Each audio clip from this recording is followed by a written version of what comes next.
Si vous avez déjà joué avec des aimants, vous savez qu'il existe des différences entre eux. Il y a ceux que nous utilisons pour coller quelques objets sur notre réfrigérateur qui sont plus faibles, mais il y en a aussi des plus puissants qui ont de nombreuses autres applications. Mais le secret pour fabriquer des aimants puissants réside dans un élément. Aujourd'hui, nous allons donc parler des aimants en néodyme.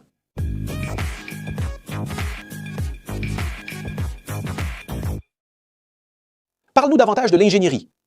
Aujourd'hui, nous allons parler de l'un des matériaux les plus fascinants de l'ingénierie moderne, l'aimant en néodyme. Vous êtes-vous déjà demandé comment un petit aimant peut être si puissant qu'il arrive à soulever des objets bien plus lourds que lui-même? Ou comment ces aimants parviennent à conserver une force magnétique aussi intense, même dans des conditions extrêmes? Eh bien, la réponse réside dans une combinaison unique de propriétés chimiques et physiques qui font du néodyme un matériau extraordinaire. Mais qu'est-ce qu'un aimant en néodyme, au juste? Pour comprendre cela, nous devons commencer par les bases. Un aimant en néodyme n'est pas un aimant ordinaire, comme ceux que vous mettez sur le réfrigérateur. En réalité, il s'agit d'un alliage métallique composé principalement de néodyme, de fer et de bore. Cette combinaison spécifique d'éléments crée un matériau qui possède des propriétés magnétiques extrêmement puissantes, bien supérieures aux aimants traditionnels en ferrite ou en alnico. Le néodyme est un élément chimique qui fait partie du groupe des lanthanides, également connu sous le nom de terres rares. Mais pourquoi exactement cette combinaison d'éléments génère-t-elle un magnétisme aussi extrême? La réponse se trouve dans la structure atomique du néodyme. Savez-vous ce qui rend un matériau magnétique? Eh bien, tout commence avec les électrons. Chaque électron possède une propriété appelée spin, que l'on peut imaginer comme une petite rotation. Lorsque de nombreux électrons ont leur spin aligné dans la même direction, ils créent un champ magnétique collectif. Dans le cas du néodyme en particulier, les électrons de la couche 4F possèdent une caractéristique spéciale. Ils parviennent à maintenir leurs spins alignés de manière beaucoup plus stable que dans d'autres matériaux. Cela signifie que le néodyme a une capacité naturelle à générer un magnétisme intense. Mais attends, si le néodyme pur est déjà magnétique, pourquoi avons-nous besoin d'ajouter du fer et du bore?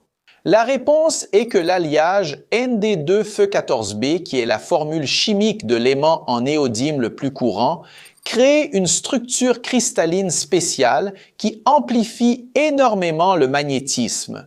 Le fer apporte sa propre contribution magnétique, tandis que le bore aide à stabiliser la structure cristalline, augmentant ainsi la coercivité du matériau. Si vous ne le savez pas, la coercivité est un terme technique qui signifie la résistance d'un matériau à perdre sa magnétisation. En d'autres termes, plus la coercivité est élevée, plus il est difficile de démagnétiser l'aimant. Maintenant, parlons des caractéristiques physiques qui rendent ces aimants si spéciaux. L'une des propriétés les plus importantes est la densité d'énergie magnétique, également appelée produit d'énergie maximale.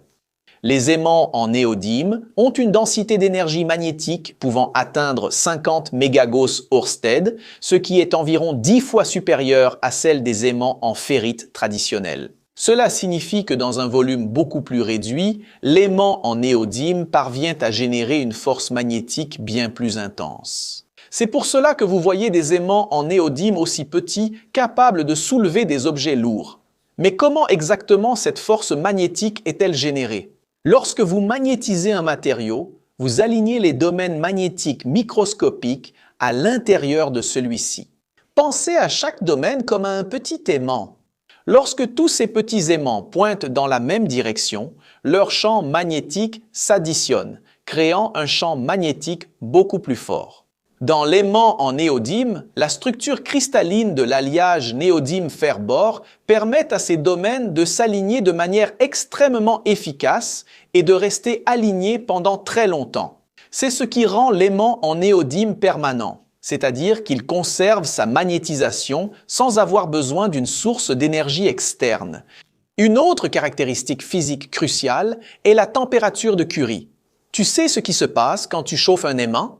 Eh bien, à mesure que la température augmente, l'énergie thermique commence à désorganiser l'alignement des domaines magnétiques.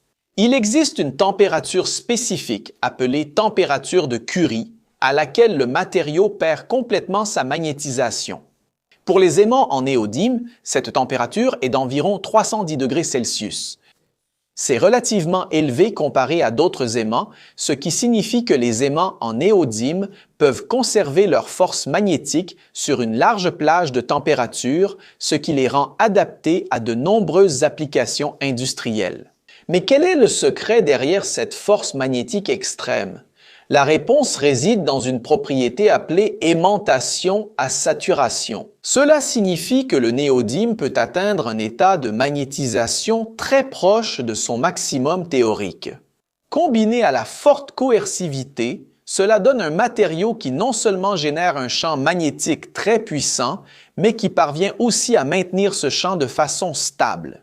La structure cristalline tétragonale de l'alliage néodyme, fer et bore, crée une anisotropie magnétique très forte, ce qui signifie que le matériau a une direction préférentielle très marquée pour sa magnétisation.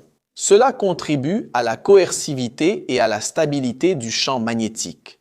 Maintenant, vous pouvez vous demander, si le néodyme est si puissant, pourquoi n'utilisons-nous pas des aimants en néodyme partout? Eh bien, il existe quelques limitations.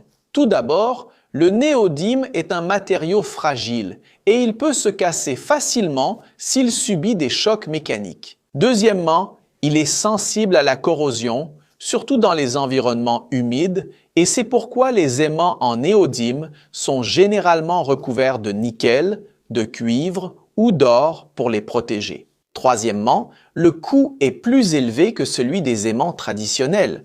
Et enfin, à des températures très élevées, proches de la température de Curie, l'aimant commence à perdre sa force magnétique. Mais malgré ces limitations, les aimants en néodyme ont révolutionné de nombreuses applications. Ils sont utilisés dans des moteurs électriques à haute efficacité, des générateurs d'énergie éolienne, des disques durs d'ordinateurs, des écouteurs, l'imagerie par résonance magnétique dans les hôpitaux et même dans les technologies aérospatiales. La combinaison unique des propriétés chimiques et physiques du néodyme, du fer et du bore a créé un matériau qui défie les limites des aimants conventionnels. Si aujourd'hui vous utilisez un tout petit écouteur Bluetooth dans votre oreille, avec une qualité exceptionnelle, c'est parce que les haut-parleurs de l'écouteur ont pu être réduits grâce à l'utilisation d'aimants en néodyme sans perdre en qualité. Et vous savez, quand on parle d'innovation dans des matériaux comme le néodyme, on parle de professionnels qui ont eu une idée brillante et ont réussi à la transformer en un produit que des milliards de personnes utilisent chaque jour. Alors, saviez-vous comment les aimants en néodyme peuvent être aussi puissants? Avez-vous déjà réfléchi? Combien de ces aimants vous avez chez vous, cachés à l'intérieur de vos appareils électroniques? Dites-le moi dans les commentaires, j'aimerais savoir. Ici à côté, il y a 2 vidéos intéressantes que vous devez regarder pour élargir vos connaissances et nourrir votre curiosité. Et si vous voulez nous soutenir, laissez un like, abonnez-vous à la chaîne, activez la cloche et envisagez de devenir membre de la chaîne. Voilà, les passionnés d'ingénierie. Je vous embrasse et à la prochaine vidéo.